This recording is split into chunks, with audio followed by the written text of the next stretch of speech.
हामिद मीर पर पाबंदी, अदालत ने क्या फैसला दिया? हामिद मीर के साथ फिफ्थ जनरेशन वॉर में क्या हुआ? हामिद मीर ने अहम राज से पर्दा उठा दिया। उन्होंने बड़ी खबर दे दी। एक टीवी प्रोग्राम में बात करते हुए कहा कि एक मीटिंग में मुझे मोहम्मद मालिक और काशिफ अब्बासी को बुलाया गया और कहा गया कि आप लोगों ने अब से एक दूसरे के प्रोग्राम में नहीं बैठना है। हमने पूछा ये किसने कहा है? जवाब मिला ये बाजवा साहब की ख्वाहिश है। हम आपसे दरख्वास्त करते हैं। हामिद मीर ने कहा कि ये दरख्वास्त इतनी सख्ती से की गई कि हम जब वहां से निकले तो हमने आपस में बात तक नहीं की। हामिद मीर ने कहा कि फिफ्थ जनरेशन वॉर के बारे में बहुत बात हुई कि इस जंग में हमारी मदद करें। हमने कहा ये है क्या? जवाब मिला पाकिस्तान के खिलाफ वो प्रोपेगेंडा है। हमने कहा इस प्रोपेगेंडा में हमारी क्या गलती है? हम एक दूसरे के शो में भी नहीं बैठ सकते। आमिर मीर ने कहा कि एक मीटिंग दोपहर को खत्म हुई और शाम को हम सब एक प्रोग्राम में इकट्ठे हुए और इसका नतीजा ये निकला कि पैमरा के हुक्म पर एंकर्स एक दूसरे के प्रोग्राम में नहीं जाएंगे। ये हुक्मनामा सादर कर दिया गया। फिर मैंने इसे इस्लामाबाद हाई कोर्ट में चैलेंज किया और जस्टिस अतर मुल्ला ने इसे मुअत्तल किया। फिफ्थ जनरेशन वॉर के नाम पर सिर्फ पाकिस्तानी मीडिया पर पाबंदियां लगाई गईं।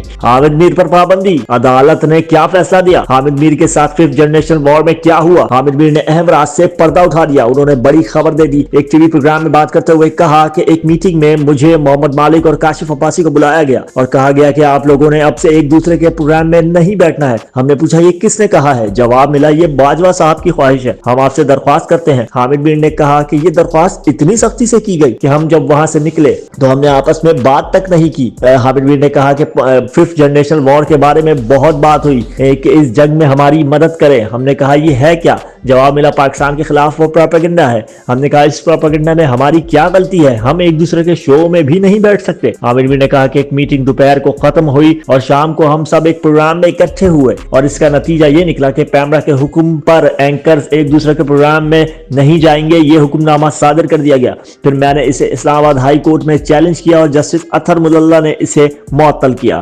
फिफ्थ जनरेशन वॉर के नाम पर सिर्फ पाकिस्तानी मीडिया पर पाबंदियां लगाई गईं।